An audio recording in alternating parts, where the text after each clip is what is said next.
네, 야곱이 이제 유언을 남기고 죽었습니다. 그러자 이제 요셉의 형들이 근심하기 시작했습니다. 이미 그들은 애굽에 와서 17년을 지났습니다.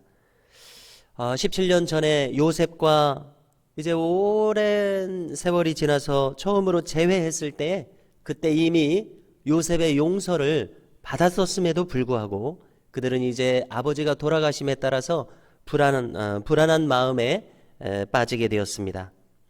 자, 이것은 무엇이겠습니까? 이것은 양심의 고발이라고 생각합니다.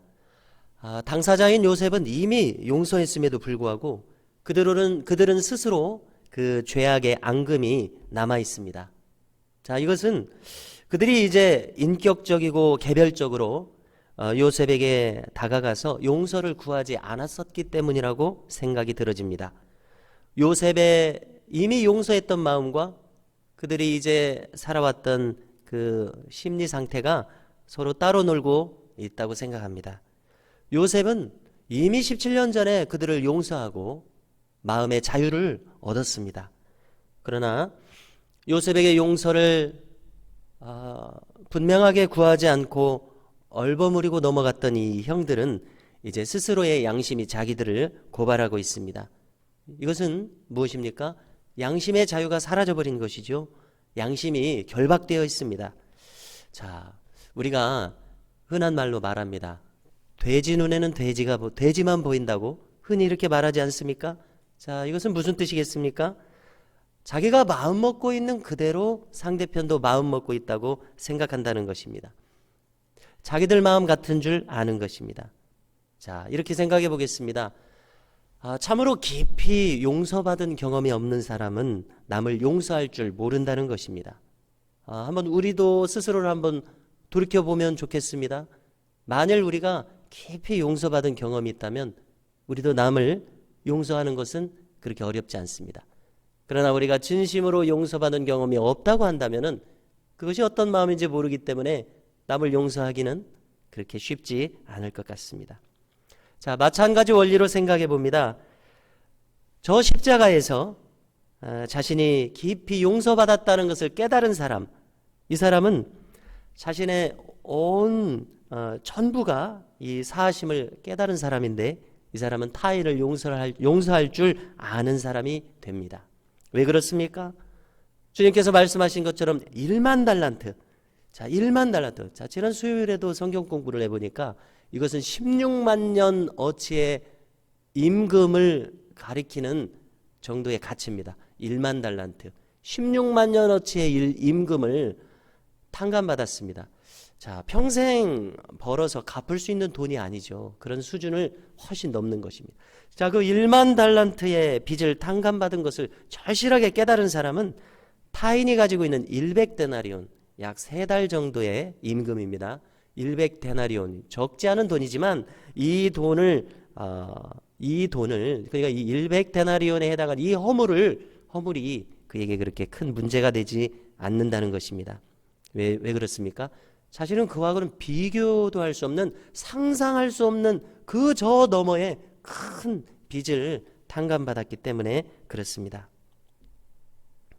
자, 다시 우리가 마음에 새겨봅니다.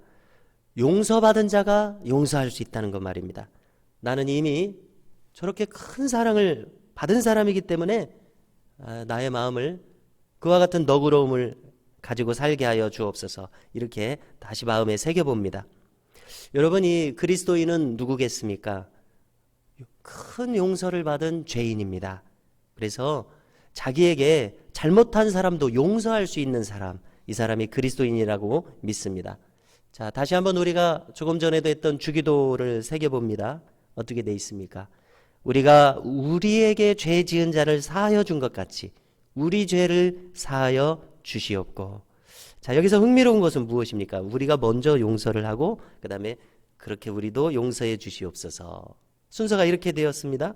자, 우리가 사해 준 대로 우리도 하나님께 사함 받는다는 이 진리 우리가 반드시 기억해야 하겠습니다. 자, 요셉 편에서는 말할 것입니다. 요셉의 입장이 되어서 생각해 보면 요셉은 말할 것입니다. 형님들, 형님들은 제 맘 같지가 않으시네요. 저는 이미 다 용서했습니다. 이미 다 잊었습니다. 자, 우리가 앞에 창세기 45장 8절을 보면은 그들이 이제 처음으로 재회했을 때에 요셉이 자기를 처음으로 형들에게 밝히면서 이렇게 말합니다. 그런즉 나를 이리로 보낸 이는 당신들이 아니요 하나님이시라. 이렇게 말한 것을 기억하십니까? 자, 무슨 뜻입니까? 당신들이 나를 이곳으로 보낸 것이 아니라 하나님이 보내셨습니다. 무슨 뜻입니까? 이미 용서했다는 말입니다. 왜 그렇습니까? 하나님께서 보내셨기 때문에 그렇습니다. 요셉은 이미 마음의 정리가 되었습니다. 꿈을 해석하고 총리 대신이 되도록 하셨을 때 그 어느 즈음에 요셉은 이미 하나님의 깊으신 섭리를 깨닫는 순간이 있었다고 생각합니다. 아, 이것이구나. 이것을 위해서 나를 이곳 애굽에 오게 하셨구나. 이렇게 깨닫는 순간 말입니다. 그리고 이제 처음으로 형들에게 자기를 밝히기 1년 전에 이 형들을 만난 것이지 않습니까? 곡식을 사러 온 이 형님들 말입니다. 요셉은 속으로 생각하지 않았을까요? 아, 이것이구나. 이렇게 해서 우리 형님들을 온 가족을 다시 만나게 하시려는 하나님의 계획이 있었던 것이구나. 이런 생각이 들었을 것 같습니다. 이렇게 하나님의 계획이 깨달아졌을 때에 그는 이 형님들의 허물이 어찌 대수겠습니까? 하나님께서 다 이렇게 하셨는데 말입니다. 이 지극히 큰 하나님의 계획 속에서 이 형들의 허물은 아무 문제가 되지 않고 그 모든 과정에서 그는 충분히 어렵지 않게 용서했으리라 이렇게 생각을 합니다. 그렇기 때문에 이제 요셉은 뒤이은 45장 9절에서 이렇게 말했었습니다. 속히 가나안으로 돌아가소서, 속히 가서 아버지에게 고하소서, 그리고 이리로 모셔오소서. 자, 무슨 뜻입니까? 저는 이미 다 잊었습니다, 형님들. 하나님께서 일이 되도록 인도하셨습니다. 저는 아무 문제가 되지 않습니다. 어서 가서 아버지를 모셔오세요. 이런 의미가 될 것입니다. 자, 야곱은 이제 운명하기 전에 따로 이 10형제들에게 유언을 남겼습니다. 자, 이제 너희들은 요셉에게 가서 사죄를 해라. 용서를 구해라. 이렇게 말한 것이 17절에 기록되어 있지 않습니까? 아버지 야곱이 지금 말합니다. 내가 용서하라고 했다고 요셉에게 가서 말해라. 이렇게 유언을 남긴 것으로 이해가 됩니다. 자, 17절입니다. 이제 드디어 형들이 요셉에게 용서를 구합니다. 당신 아버지의 하나님의 종들인 우리 죄를 이제 용서하소서. 자, 분명하게 동생 요셉 앞에 가서 지금 말하고 있지 않습니까? 당신 아버지의 하나님의 종들인 우리를 이제 용서하소서. 자, 요셉의 나이 39세에 즉 흉년이 들었던 두 번째 해에 이 형제들은 제외했습니다. 그리고 이제 17년이 지났으니까 요셉의 연령이 어느 정도 되었습니까? 56세입니다. 자, 그들이 17세에 애굽의 종으로 팔았습니다. 얼마가 지났습니까? 약 40년이 지난 것입니다. 40년이 지난 후에서야 비로소 형들은 요셉에게 용서를 구했습니다. 참 많은 시간이 필요했습니다. 이미 형들의 허물을 용서해 준 요셉이건만 이 사죄의 고백을 들었을 때에 요셉의 마음에 있었던 깊은 상처가 치유되었다고 생각합니다. 형님들의 이제 진심 어린 사과를 들었을 때에 요셉의 눈에서 하염없는 눈물이 흐르고 있습니다. 종이 되기를 자처하는 이 형님들, 종으로 삼으소서. 종이 되기를 자처하는 이 형님들을 보고서 요셉이 말합니다. 19절을 보니까 두려워하지 마소서. 내가 하나님을 대신하리이까. 하나님을 대신하리이까. 자, 이것이 무슨 뜻이겠습니까? 두려워하지 마소서. 내가 어찌 하나님처럼 심판자가 되겠습니까? 저도 허물뿐인 인간인 것을 한낱 죄 많은 제가, 인간인 제가 어찌 하나님처럼 심판자가 되어서 형님들을 벌을 줘서 종을 삼겠습니까? 걱정하지 마소서. 두려워하지 마소서. 하나님께서는 형님들의 허물을 선으로 바꾸셨습니다. 그래서 오늘과 같은 구원을 베푸셨습니다. 두려워하지 마소서. 형님들의 자녀들을 제가 기르리이다. 이렇게 말합니다. 이렇게 형들을 요셉이 간곡히 위로했다고 오늘 말씀이 기록하고 있습니다. 자, 여러분, 여기 이 창세기의 마지막 부분이 형제들의 이렇게 아름다운 용서의 장면으로 마무리되고 있습니다. 가히 성경 전체의 주제를 여기서 담고 있다고 생각합니다. 복음의 정수가 여기 담겨 있음을 우리는 알 수 있습니다.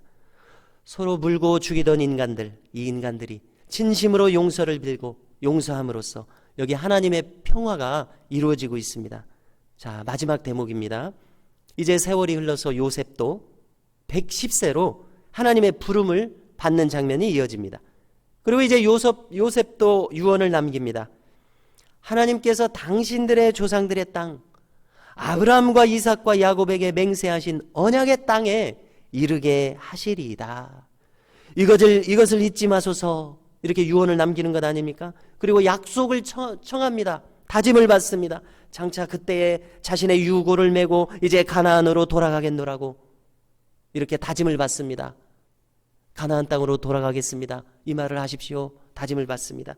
이렇게 해서 이제 창세기의 대단한 해 막이 내려졌습니다. 성도 여러분, 우리도 이렇게 야곱의 자식들처럼 우리도 하나님의 자식들이니만큼 우리도 하나님의 자식들이 되어서 사죄와 용서를 주고받음으로써 세상이 줄 수 없는 그리스도의 평강 안에서 우리가 살아갈 수 있기를 주님의 이름으로 축원합니다. 자, 이제 오늘 나눈 말씀을 붙들고서 기도하는 시간을 가지겠습니다. 자, 기도하실 때 저희들의 심령에 사유하시는 은총이 넘치게 하셔서 말할 수 없는 하나님의 평강 안에서 살아가는 우리가 되게 하소서. 이렇게 기도하겠습니다.